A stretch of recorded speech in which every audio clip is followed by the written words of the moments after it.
Audio Jungle.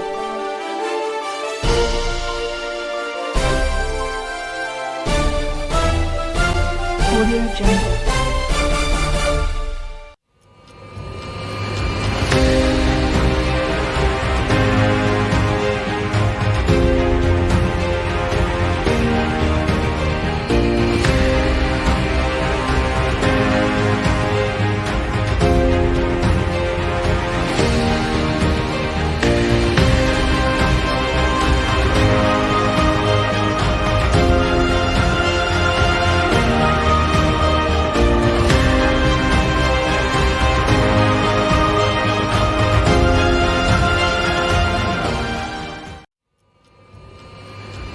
Pangkal Pinang, pemberitaan pengerebekan yang diperhalus dengan kata "sidak" ke salah satu kolektor timah di Desa Kebintik Kecamatan Pangkalan Baru oleh Dirjen Minerba ESDM Ridwan Jamaluddin beberapa waktu lalu, menjadi trending topik di ruang publik Bangka Belitung baik di warung kopi, pemerintahan, antar para pegiat pers, wartawan dan di WhatsApp.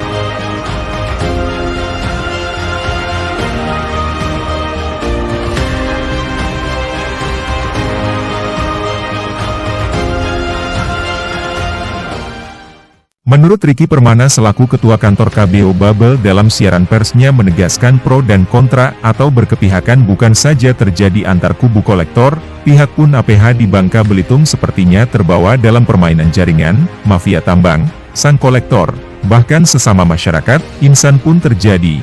Saling konter berita pun meramaikan ruang publik seperti di medsos Facebook dan WhatsApp. Seolah-olah sang kolektor adalah Robin Hood yang tidak diberitakan karena sudah banyak makan cuannya. Jelas Ricky Permana.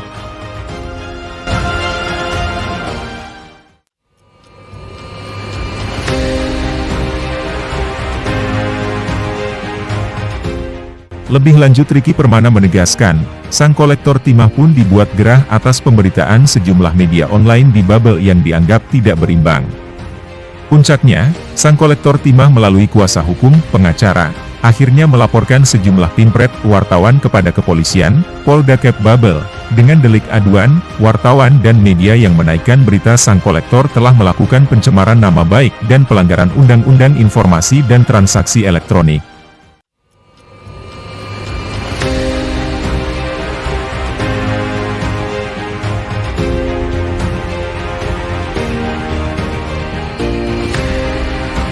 Terlepas apapun yang dilakukan oleh kolektor timah atau sang cukong untuk melaporkan para pegiat pers yang dianggap merugikan dirinya, itu adalah hak dirinya sebagai warga negara Indonesia untuk membela harkat dan martabat meminta sedikit keadilan.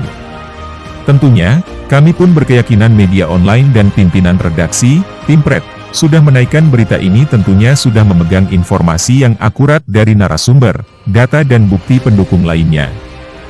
Dan pastinya Pimpret sudah mempersiapkan diri mengklarifikasi dan bahkan membeberkan semuanya, jika dipanggil menghadap Dewan Pers, dianggap pelanggaran terhadap Undang-Undang Baik Pidana dan Informasi dan Transaksi Elektronik, tegas Ricky Permana.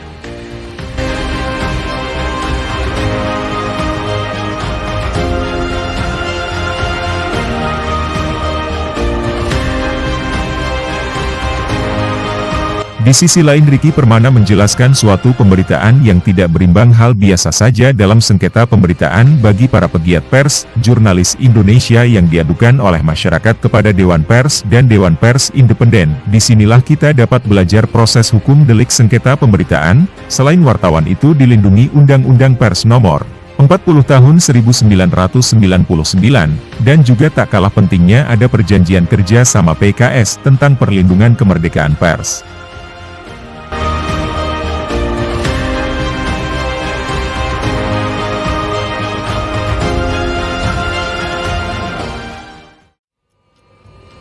Dan penegakan hukum dalam kaitan dengan penyalahgunaan profesi wartawan. Kerjasama ini tertuang dalam surat nomor 03-DP-MOU-3 Romawi tahun 2022 dan nomor NK-4-3 Romawi tahun 2022. PKS ini sebagai dasar hukum yang melindungi dan mengatur penyelesaian sengketa pemberitaan antar masyarakat dengan insan pers. Jadi tidak perlu jangan takut atau kededep dalam bahasa daerah Bangka selama wartawan dan Pimpretnya pegang narasumber, data, bukti dan rekaman yang cukup. Wartawan dan Pimpret sebuah media bukan satu kali atau dua kali yang dilaporkan oleh masyarakat atau objek berita merasakan dirugikan, bahkan banyak media online di Babel yang sudah dilaporkan berapa kali oleh narasumber masyarakat ke Dewan Pers, DP, dalam kurun 1 tahun berturut, namun DP tidak pernah menerbitkan rekomendasi atau sejenis fatwa untuk mengkriminalisasi wartawan, padahal diketahui media online yang laporkan seringkali membuat pemberitaan tidak berimbang cover both side. Begitulah faktanya berakhir di meja mediasi dengan meminta kepada pihak media online untuk menaikkan hak jawab pelapor.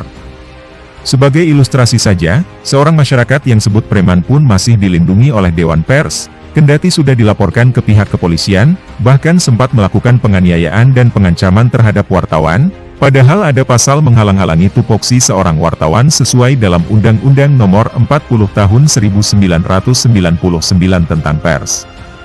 Dewan Pers sebagai orang tuanya para pegiat pers, wartawan masih bijak dalam memperlakukan lawan musuh anaknya. Tidak perlu khawatir bagi pegiat pers, wartawan selama kita sudah menjalankan tupoksinya dengan baik dan benar.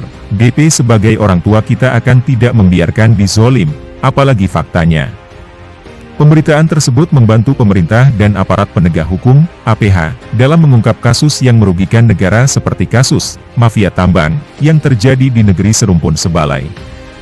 Peristiwa penggerbekan yang dilakukan Dirjen Minerba SDM di gudang kolektor timah atau Sang Cukong bukan untuk kita tutupi pemberitaannya. Kendati demikian patut kita bersyukur masih ada wartawan, jurnalis yang masih merah putih, berani mengungkapkan bahwa ada mafia tambang di negeri ini. Dan persoalan mafia tambang menjadi perhatian serius bagi pemerintah, hal ini dipertegaskan melalui instruksi Presiden RI, Bapak Joko Widodo ditindak tegas dan untuk diungkapkan ke publik. Nah, disinilah peran dan tugas kita sebagai pegiat pers yang harus berani mengungkapkan kebenaran dan fakta suatu peristiwa yang terjadi, bahwa di negeri serumpun Sebalai, mafia tambang sudah menguasai segala lini baik di tubuh oknum aparat penegak hukum, birokrasi pemerintahan, ASN, sahabat media kewartawan, ormas maupun lapisan akar rumput yang sudah nyaman nina bobokan oleh Sang Cukong timah.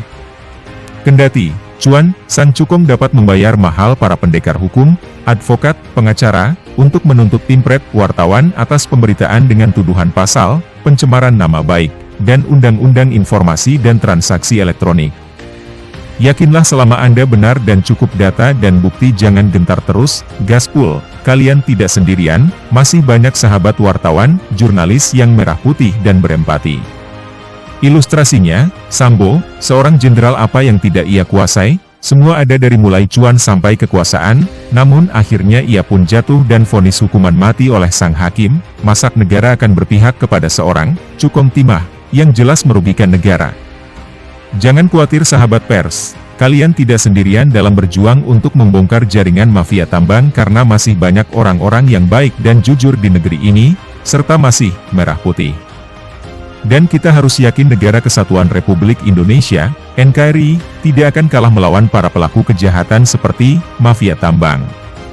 Selain itu, Dewan Pers tidak mudah mengatakan ini produk jurnalistik atau tidaknya. Penyelesaian sengketa pemberitaan di DP ada proses tahapannya, tidak serta-merta menilai media online ini dan itu bersalah. DP bukanlah organisasi yang orang-orangnya diduduki yang tidak profesional, cakap, minim wawasan dan tentunya mereka berpendidikan tinggi, serta diduduki ahli-ahli pers yang mempunyai. DP sekarang lebih baik dan bijak, tidak mudah untuk mengkriminalisasi pewarta-wartawan. Sekali lagi, kepada sahabat wartawan yang dilaporkan oleh pengacara Sang Cukong timah dan dipanggil oleh pihak Polda Babel ikuti saja prosedurnya. Dan kalau dilaporkan ke DP nikmati saja sebagai weekend, liburan berakhir pekan. Terkait dengan pelaporan sejumlah media online ke Polda Babel, KBO Babel membuka diri bagi para pegiat pers, wartawan yang mau berkonsultasi dengan persoalan sengketa pemberitaan, silahkan untuk menghubungi kantor KBO Babel dan pemerhati jurnalis siber, PJS. Babel siap memberikan bantuan hukum untuk mendampingi para pegiat pers Babel dalam sengketa pemberitaan baik di kepolisian maupun di Dewan Pers. Teruslah semangat dan berani menjadi garda terdepan dalam menyampaikan informasi untuk membantu aparat penegak hukum dalam membongkar jaringan mafia tambang di negeri serumpun Sebalai. Salam jurnalis, sumber, KBO Babel.